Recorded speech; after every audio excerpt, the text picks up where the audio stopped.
नमस्कार। बढ़ते हैं अगले पाठ की और पाठ संख्या 4, विषय पितृदोष, पितृशाप। पितृशाप के अंतर्गत हम सर्पशाप का पिछले पाठ में 2 श्लोक लिया। 2 श्लोक अब लिए गए हैं सर्पशाप के, जो कि पहली प्रकार है 8 प्रकारों में से पितृदोष के। और मैंने पिछले पाठ में भी कहा और बार बार ये कहता ही रहूँगा कि पितृशाप का या पितृदोष का सीधा और सीधा संबंध किससे है? पंचम से है, पंचम स्थान से है। और पंचम के स्वामी के साथ है, पंचम के कारक के साथ है। पंचम, पंचमेश और कारक। कारक कौन है? गुरु। जो भी बात होगी इसी की होगी, इसके इर्द गिर्द ही होगी। अगर किसी ये जो दोष या शाप दोष बनता है, पितृदोष बनता है, किसके साथ बनेगा? या तो पंचम में कोई ग्रह ऐसा बैठा होगा, या पंचमेश को दृष्टि या युति के दे रहा होगा, या कारक को। बाकी ग्रहों का प्रभाव कैसे है उससे तो हमें रिजल्ट का पता चलेगा। बात जो होगी इसी स्थान की होगी, इस पंचम की ही होगी, इसके अलावा किसी की नहीं होगी। क्योंकि अगर कोई हानि होती है तो संतान की होती है पितृशाप से, और कोई किसी किस्म की कोई हानि नहीं होती पितृशाप से। तो श्लोक क्या कहते हैं? 2 श्लोक हमें पीछे के, उसमें पहले श्लोक में क्या था? पहले श्लोक में पंचम भाव, दूसरे में पंचमेश की बात की। अब ये जो तीसरा श्लोक है उसमें क्या करते हैं? कारके राहु संयुक्ते। अब कारक की बात है। कारक कौन है? गुरु। गुरु के साथ राहु। ये जो सर्पशाप का चैप्टर है इसमें राहु की चर्चा होगी। आगे होगी या नहीं होगी आप खुद जानेंगे। कारके राहु संयुक्ते। कारक कौन है? गुरु। गुरु के साथ राहु हो, गुरु के साथ राहु होने से तो एकदम से घंटी बज जाती है कि ये तो गुरु चंडाल दोष बन गया। ऐसे ऐसे नाम दिए जाते हैं। कहते हैं चंडाल, गुरु गुरु है ना? तो गुरु राहु युति भी कह सकते हैं। कारके राहु संयुक्ते पुत्रेशे बल वर्जिते। गुरु के साथ कौन है? राहु की युति है। कहां पे है? कुछ नहीं क्लियर किया गया। 12 भावों में कहीं भी हो सकती है, यानी केंद्र में भी हो सकती है, त्रिकोण में भी हो सकती है, दुख स्थान में भी हो सकती है, कहीं पे भी, केंद्र में, त्रिकोण में, कुछ नहीं बताया गया। उन्होंने ये कहा है कारके राहु संयुक्ते। कारक क्या है? पंचम का कारक है गुरु। तो ऐसे तो गुरु 4 भावों का कारक है, मगर जब पितृदोष की बात चलती है, पूर्व जन्म शाप की बात चलती है, तो पंचम की बात चलती है। पंचम के कारक के रूप में हम लेंगे, ना कि हम भाग्य स्थान, लाभ स्थान या धन स्थान की बात करेंगे। क्योंकि इसमें हानि किसकी है? संतान की। पूर्व जन्म की बात कहां कर से? पंचम से। कारक गुरु कहां का है? पंचम का। श्लोक भी क्या कहते हैं? राहु के साथ संयुक्त है। कहां? कहीं भी हो सकता है। पुत्रेशे बल वर्जिते। पुत्रेशे कौन है? पुत्र स्थान का स्वामी। कोई भी राशि हो, अगर वृश्चिक लग्न है तो कन्या राशि आ गई, बुध हो गया। मेष लग्न है तो सिंह राशि हो गई, सूरज हो गया। वो क्या है? पुत्रेशे बल वर्जिते, पुत्र स्थान का स्वामी कमजोर हो, बल वर्जिते बलहीन हो, जिसमें बल ना हो, कमजोर हो। ये कहाँ से देखेंगे? हम षट बल में भी जाकर देख सकते हैं, पीछे हम सीख चुके हैं। 1 से लेकर 133 पाठों में आप पढ़ सकते हैं। कोई ग्रह बलहीन बलवान कैसे होता है, भाव बलवान कैसे होता है, बल पीड़ित कैसे होता है, ये सब हम वहाँ देख सकते हैं। उसकी चर्चा नहीं करेंगे, आप वहाँ जाकर पढ़ सकते हैं। आगे क्या बोला है? आगे एक और शब्द लाइन बोल दिए, लग्नेशे कुज संयुक्ते। लग्नेश मंगल के साथ हो। कोई भी राशि, जैसे हमने वृष राशि ली तो स्वामी कौन हो गया? शुक्र।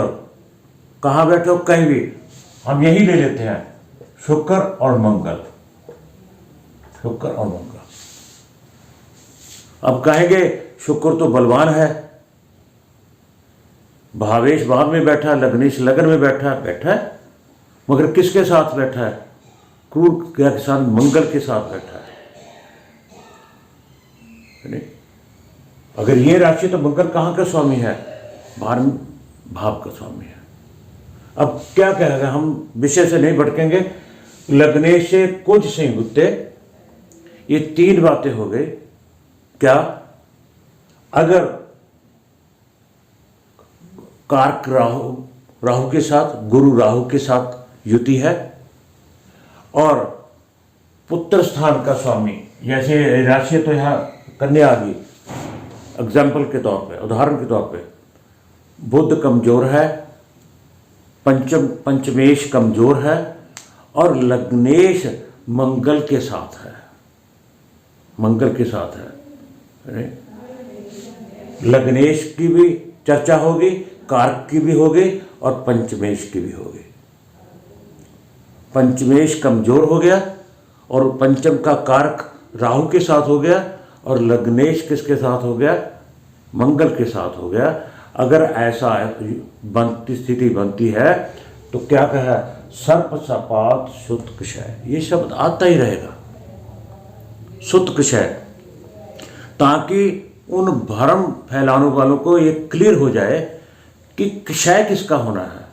संतान का, सुत का, और किसी चीज का कोई नुकसान नहीं है। यहां से सिर्फ संतान की हानि है, संतान होने में देरी, प्रॉब्लम, मिसकैरेज हो जाना बार बार, या होकर औलाद का चले जाना। बहुत क्लियर शब्दों में लिखा गया है, सर्प सपात सुत क्षय। अगर ऐसा है तो सर्प शाप दोष बनता है, जिससे संतान की हानि होती है। अगले श्लोक में कारक के भौम से युक्त, अब क्या बात कर दी है? कारक की बात कर दी है। किसके साथ? मंगल के साथ। कारक कौन है? गुरु। कारक कौन है? गुरु। गुरु के साथ कौन है? मंगल। गुरु के साथ कौन है? मंगल। मान लीजिए गुरु केंद्र में ही है, और उसके साथ क्या आ गया? मंगल आ गया। क्योंकि यहां बताया नहीं गया कि कहाँ है, तो 12 भावों में कहीं भी हो सकती है। जैसे हम यहाँ देखे, गुरु यहाँ भी तीनों में, यहाँ भी किसी स्थान पे भी ले, केंद्र, त्रिकोण, दुख स्थान, अशुभ भाव कहीं भी हो। कार के भौम से युक्ते, लग्नेच राहु से युक्ते, और लगन में क्या है? राहु जो है, राहु की चर्चा है सर्प शाप में, ड्रैगन है वो, राहु लगन में, गुरु के साथ, कारक के साथ मंगल, और लगन में राहु, लग्नेच राहु संयुक्ते, पुत्र स्थान धीपे दुख अस्थे। तीसरी बात और कही गई है, पुत्र स्थान का स्वामी कहाँ है? दुख हस्ते। दुख स्थान में, दुख स्थान कौन से होते हैं? 6, 8 और 12। छठे में, 8वें में, 12वें, इन स्थानों में कहीं पर भी हो, 6, 8, 12, इन 3 स्थानों में से ये दुख स्थान, दुख अस्थे, दुख स्थान में स्थित हो। कौन? पुत्र स्थान धीपे।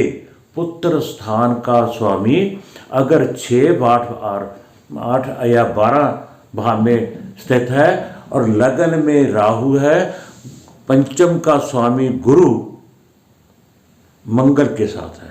देखिए यहां भी किस किस की चर्चा हुई? पंचमेश की हुई, 6, 8, 12 में गया। कारक कौन है? गुरु मंगल के साथ गया। ये दोष लगना किसी को है? लगन को। लगन में क्या आ गया? राहु। अगर ऐसा कॉम्बिनेशन बनता है तो सर्प सपात सुत क्षय, फिर वही बात, तो सर्प शाप का दोष बनता है और उससे परिणाम क्या निकलता है? सुत क्षय, संतान की हानि, और कुछ नहीं बताया गया। आगे भी बाकी शाप भी जो हम पढ़ेंगे, पितृशाप, मातृशाप, उसमें किसी न किसी रूप में संतान की हानि का जिक्र होगा। और किसी ये शास्त्र जो हमारे विद्वान, हमारे ऋषि मुनियों ने जो लिखा है, उन्होंने सोच समझ कर ही ये शब्द बार बार यूज किया गया। ऐसा ना को आते समय में इसका आश्रय लेकर कुछ और ही बात बना दी जाए। उन्होंने क्लियर करने के लिए कि यहाँ से ये पंचम से रिलेटेड है, पूर्व जन्म भाव से, पंचम पंचमेश या कारक से बनता है, और इससे सिर्फ और सिर्फ हानि किसकी होती है? संतान की हानि होती है। तो एक बार फिर रिपीट कर रहा हूं, कारके भौम से युक्त, कारक किसके साथ है? मंगल के साथ, और 12 भावों में कहीं भी हो सकता है। लगन च राहु से युक्त, लगन में राहु हो, राहु कहाँ हो? लगन में हो, और पुत्र स्थान दिव्य दुखस्ते, पुत्र स्थान का स्वामी पंचमेश कहाँ हो? 6, 8, 12 में। अगर ऐसा कॉम्बिनेशन बनता है तो आप इसे सर्पशाप कह सकते हैं। और इससे हमें प्राप्त क्या होगा? इसका रिजल्ट क्या होगा? सुत क्षय, संतान की हानि। तो बहुत साधारण है, कोई मुश्किल बात नहीं है। आप खुद वहाँ जाकर शास्त्रों में पढ़ सकते हैं, उनका एक्सप्लेन किया हुआ आप जान सकते हैं। ये कोई छुपाने वाली बात नहीं है, खुली किताब है, कोई भी पढ़ सकता है। मगर किताब पढ़कर भी अगर हम जातक को गुमराह करते हैं तो ये उसको दोष नहीं, आपको दोष लगेगा। इतना ध्यान रखिएगा। जो हम कर्म करते हैं, जैसे कर्म करते हैं, जैसे कर्म करेगा वैसे फल देगा भगवान। अगर हम किसी को चीट करके, किसी को धोखा, अंधेरे में रख के अगर कोई बात करते हैं, कभी ना कभी, कहीं ना कहीं आपको उसका फल जरूर मिलेगा, है ना। कृपया अगर आप इस प्रोफेशन में हैं तो ईमानदारी से आप अपने कोई फीस रख सकते हैं, अपने कर्म की पहले बात कर सकते हैं, ऐसा होगा। मगर ये मिसगाइड करके कृपया ऐसा काम मत कीजिएगा। इस पाठ में इतना ही। अगले पाठ में कुछ और श्लोक लेकर हाजिर होऊंगा। आप सबका बहुत बहुत धन्यवाद। कृपया मेरी वीडियो को लाइक, शेयर और सब्सक्राइब जरूर कीजिएगा। एक बार फिर से धन्यवाद।